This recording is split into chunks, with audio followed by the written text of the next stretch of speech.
मैं लड़की बनकर 5 साल तक औरतों की मसाज करता रहा, लेकिन किसी को शक नहीं हुआ कि मैं एक मर्द हूँ। एक दिन बहुत अमीर औरत ने मुझसे मसाज करवाया और उसने मुझे अपने घर हमेशा के लिए रख लिया और रोजाना मुझसे मसाज करवाती।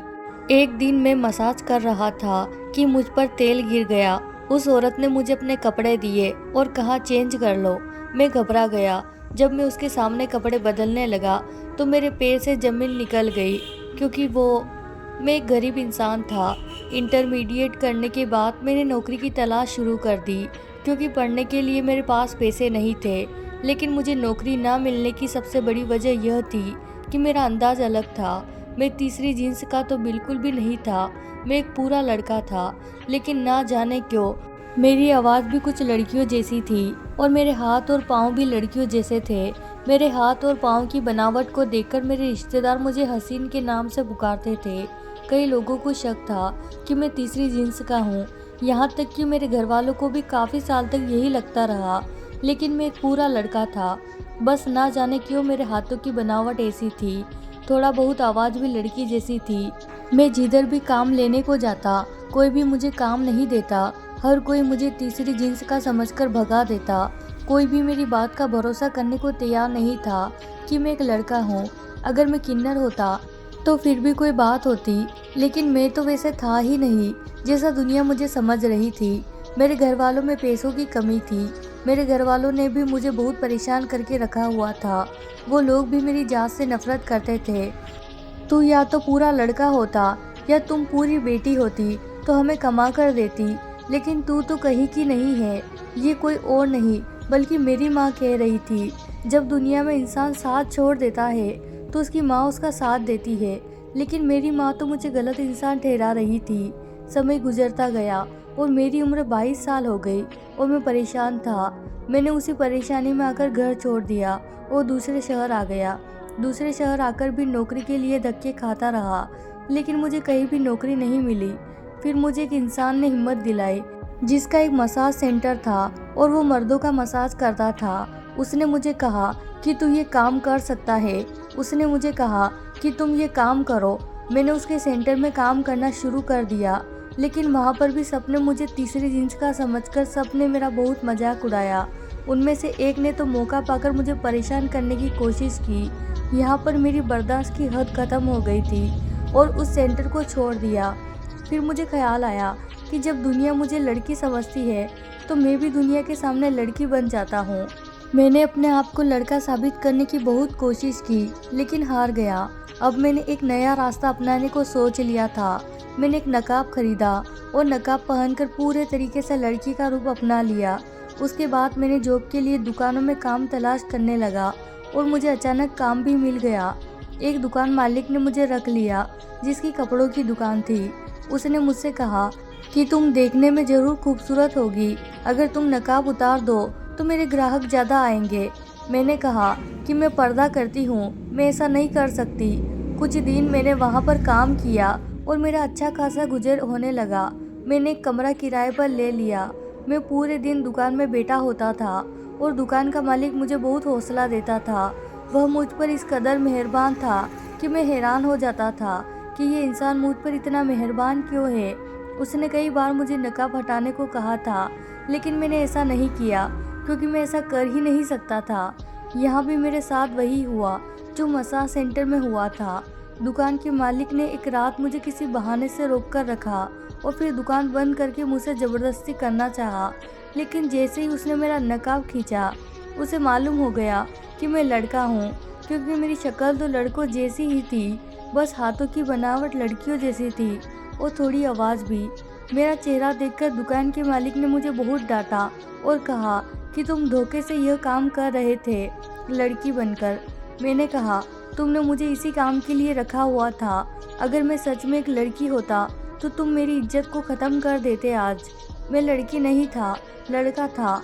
मुझ में इतनी ताकत थी कि मैं उसे धक्का दे देता। मैं अपने आप को बचाते हुए कामयाब हो गया और जब उसने मेरा नकाब खींचा तो उसने मेरी सच्चाई पता चल गई। अगर मेरी जगह कोई लड़की होती तो अपने आप को बचा नहीं सकती थी, क्योंकि वो इंसान बहुत ताकतवर था। लेकिन मैं भी एक मर्द था और मेरे अंदर भी ताकत थी।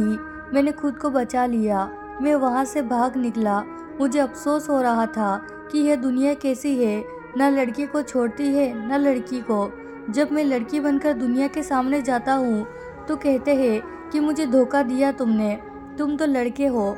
और जब मैं लड़का बनकर सामने आता हूँ तो मुझे किन्नर समझकर अलग नज़र से देखते हैं। मैं एक बार फिर से बेरोजगार हो गया था, लेकिन मैंने हिम्मत नहीं हारी। इसी तरह नकाब पहनकर अपनी आवाज़ को लड़की की आवाज़ बनाकर मैं दूसरी नौकरी करने लगा। ये भी एक दुकान थी और वहाँ की मालकिन एक औरत थी, तो मुझे जरा तसल्ली थी। उस औरत ने मुझे नकाब हटाने को भी नहीं कहा। उस औरत का छोटा सा बेटा था और मैं उसका बहुत ख्याल रखता था और उसके कस्टमर से डील करता था। एक दिन वह औरत बहुत परेशान थी। मैंने परेशानी की वजह पूछी तो उसने कहा कि मेरे सर में दर्द है। मैंने उससे कहा कि मैं आपका सर दबा देती हूँ। मैंने उसका सर दबाया तो उसको बहुत आराम मिला और उस औरत को आराम महसूस हो रहा था। उसने मुझसे कहा कि तुम तो बहुत अच्छी मालिश करती हो, मेरा तो सारा दर्द ही तुमने गायब कर दिया। तुम्हें तो मसाज सेंटर खोलना चाहिए, तुम्हारे हाथों में बड़ा जादू है। ये मसाज सेंटर वाली बात उसने शायद ऐसे ही बोल दी थी, लेकिन यह बात मेरे दिमाग में बैठ गई। मैंने सोचा बात सच है कि मेरे हाथों में इतनी ताकत है, मैं बहुत अच्छे से मसाज कर सकता हूँ। लेकिन बस परेशानी यही है कि मैं मर्दों का मसाज करता था तो वो मुझे एक गलत निगाह से देखते थे, मेरा मजाक उड़ाते थे। फिर मुझे ख्याल आया कि क्यों ना मैं औरतों का मसाज शुरू कर दूँ, औरत बनकर ही। और ये ख्याल आते ही मेरे अंदर खुशी की एक लहर दौड़ गई। अगले दिन जाकर मैंने अपनी मालकिन से कहा कि मुझे थोड़ा पैसा चाहिए, मैं जल्दी आपका पैसा वापस कर दूंगी। मेरी मालकिन बहुत अच्छी थी, बहुत अच्छी दिल की मालिक थी और अब वो रोजाना ही मुझसे मसाज करवाती थी। उसने मुझसे कहा, ठीक है, अगर तुम इतनी परेशान हो तो मैं तुम्हें थोड़ा बहुत पैसा दे देती हूँ। तुम्हारा ईमानदारी का काम मुझे बहुत अच्छा लगा है, इसीलिए मुझे तुम्हारी मदद करने में कोई परेशानी नहीं है। उसने मुझे अच्छी खासी रकम दे दी थी और मैं खुशी से उछल रहा था। मैंने उस पैसे से एक मसाज सेंटर खोल लिया औरतों के लिए। मैंने ये सेंटर उधार की बुनियाद पर खोला था और भगवान से प्रार्थना कर रहा था कि मेरा कारोबार चल जाए ताकि मैं अपनी मालकिन का पैसा वापस कर सकूं।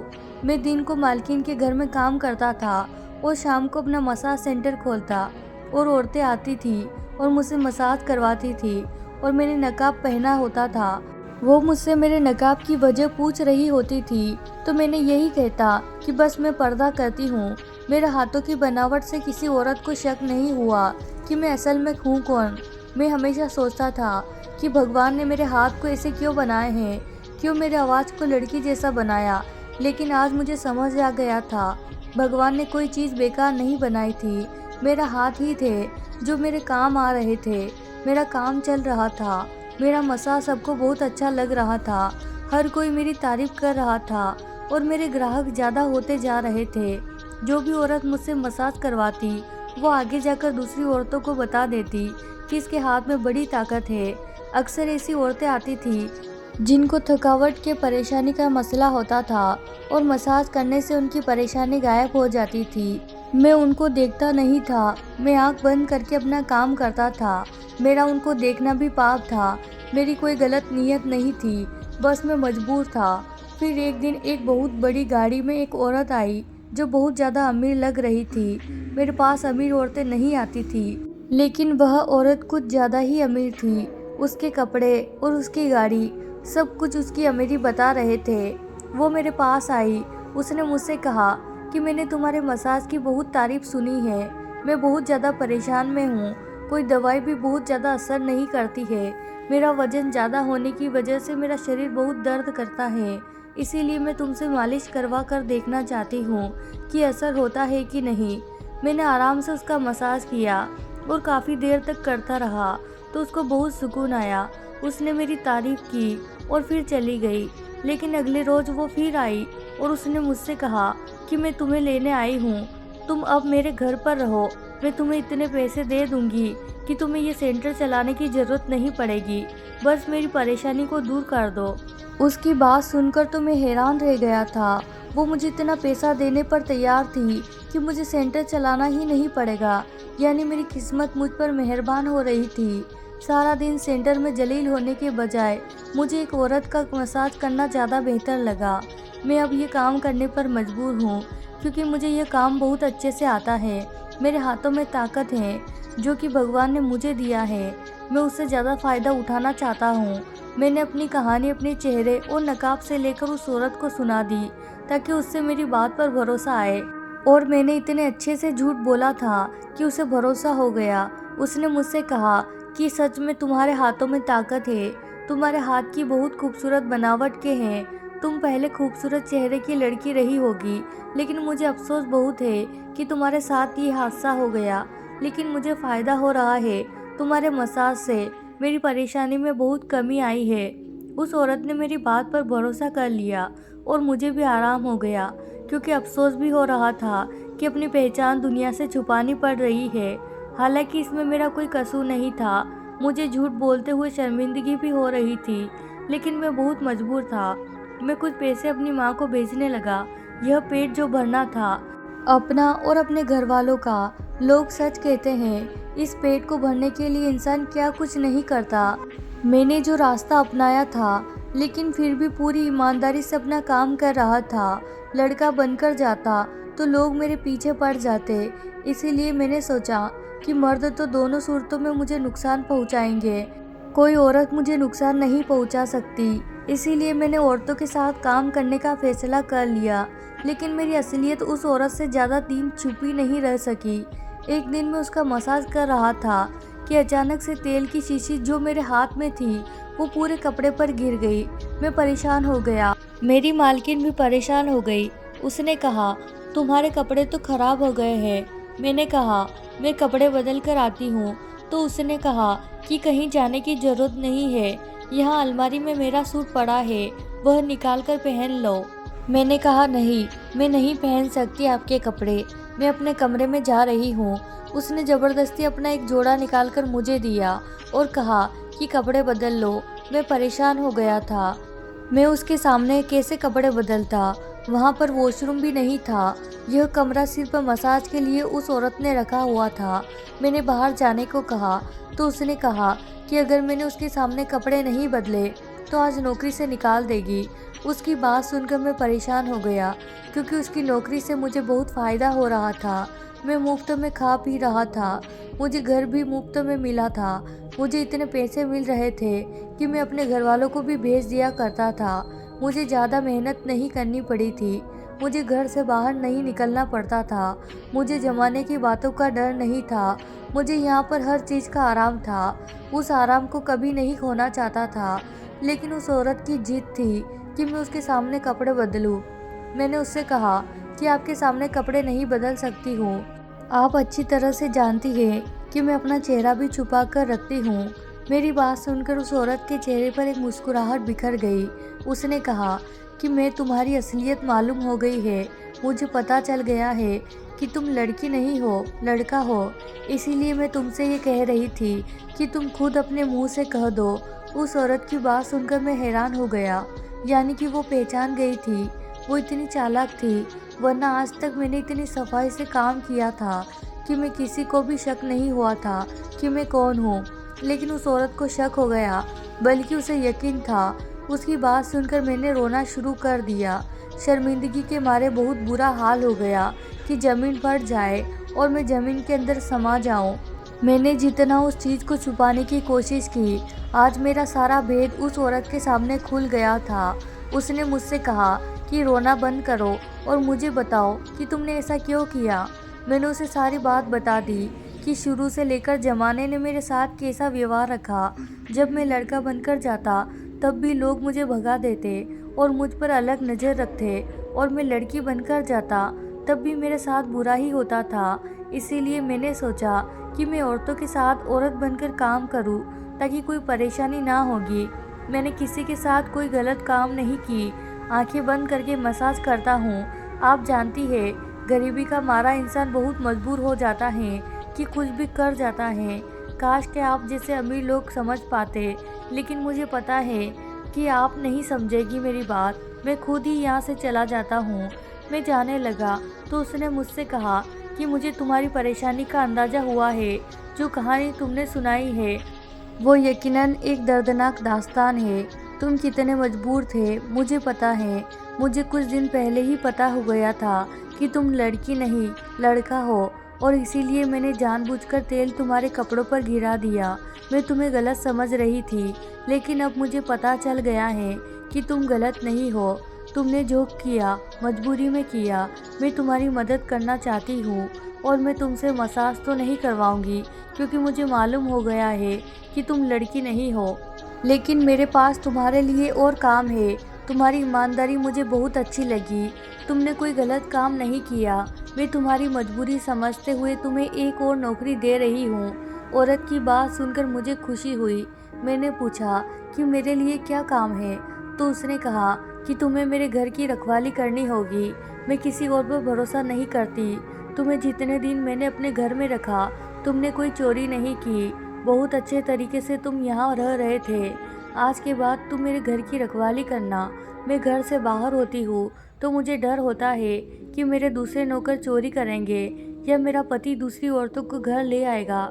मेरे जाने के बाद मेरे घर में क्या होता है, मेरा पति और मेरे बच्चे क्या करते हैं, वो सब तुमको मुझे बताना है। आंखें खोलकर मेरे घर पर नज़र रखनी है। बस इतना सा तुम्हारा काम है।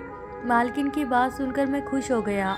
ये काम तो मेरे लिए बहुत आसान था, यानी कि मुझे सब कुछ यहाँ पर देखना होगा और मुझे रखवाली करनी होगी। मालकिन ने मुझे कहा, तुम अपने मर्दाना कपड़ों में काम कर सकते हो, तुम्हें कोई कुछ नहीं कहेगा। इस बात ने मुझे और खुशी दी थी। मैं अब लड़कों के कपड़ों में ही काम करता था। मैं देखने में भले ही लड़की जैसा था, लेकिन मेरे अंदर ताकत लड़कों वाली ही थी। मैं किसी भी चोर और डाकू का मुकाबला कर सकता था। इसीलिए मेरा कारोबार एक बार फिर से चल पड़ा। मैंने पूरी ईमानदारी से काम किया। यहाँ पर मेरा रहना और खाना पीना मुफ्त, और मुझे पैसा भी मिलता था। तो मैं पैसा जमा करता था, और मैंने पैसा जमा करते करते अपना एक छोटा सा मकान ले लिया था और अपने मम्मी पापा को यहाँ ले आया। मुझे उस औरत के घर में काम करते हुए 10 साल हो चुके थे। वह बीमार होकर बिस्तर से लग गई है, लेकिन उसे मुझे नौकरी से नहीं निकाला। मैंने पूरे घर वालों का भरोसा जीता। उस औरत ने मुझे कहा कि लोग तो बहुत है, लेकिन जिस ईमानदारी से तुमने मेरा काम किया था, वो तुम आंखें बंद करके जब मेरा मसाज करते थे, तभी मुझे अंदाज़ा हो गया था कि तुम कितने साफ दिल इंसान हो। बस तुम मजबूर हो। तुम्हारी इसी साफ दिल को देखते हुए मैंने तुम्हें अपने घर में जगह दी। आज मैं बहुत खुश हूँ। मेरे मम्मी पापा छोटे से घर में रह रहे हैं और मैं उस घर में आराम से रह रहा हूँ। सच कहते हैं, जब भगवान एक को एक चीज़ नहीं देता है तो दूसरा दे देता है। मेरे पास पैसा नहीं था, लेकिन उस औरत के दिल में भगवान ने रहमत डाल दी थी और मेरे सारी परेशानी हल हो गए थे। सारी बात मेरी नीयत की थी जो साफ थी। मेरी कहानी सुनकर आपको मुझ जैसे इंसानों के बारे में अंदाज़ा हो गया होगा कि हम जैसे लोग जो पूरे मर्द होके भी कुछ नहीं कर सकते, और ज़माना उनके साथ क्या सलूक करता है, और वो लोग कितने मजबूर होते हैं।